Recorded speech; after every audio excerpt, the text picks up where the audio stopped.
My name is Svasti Haricharan. I'm an associate professor of biology here at SCSU. And I'm a PI on an ACS grant, which is a research scholar grant, which basically means it funds a big portion of research that my lab conducts. For a long time, how we've done cancer research is by putting cancer cells in a dish and then figuring out how to kill it.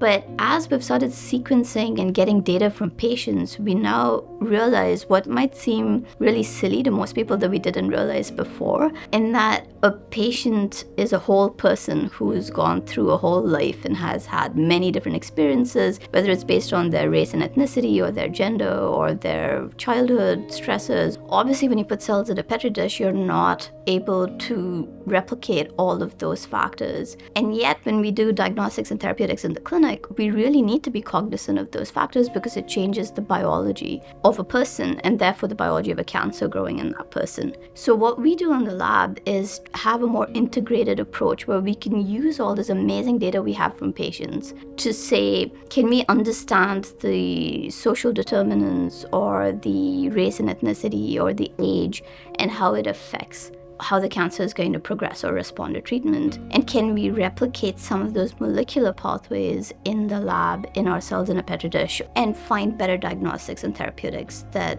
actually represent the experiences of each of those patients?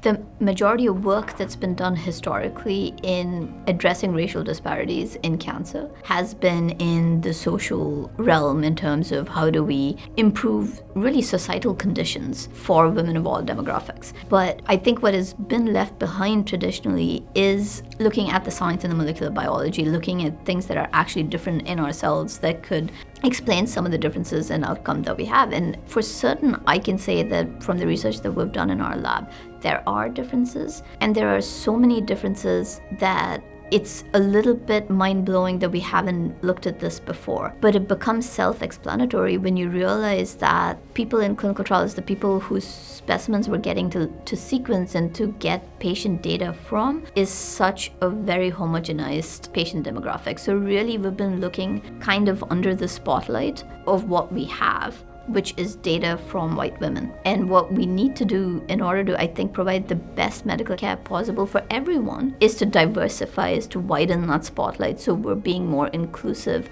in whom we sequence and how we understand cancer biology. And I think that that's the part that has lagged behind, and that's the part that really requires funding to move forward and to become more accepted as mainstream cancer research. And where organizations like ACS come in is that they're less risk averse. So they're more willing to say, yes, this is a risky question, but it is really high reward.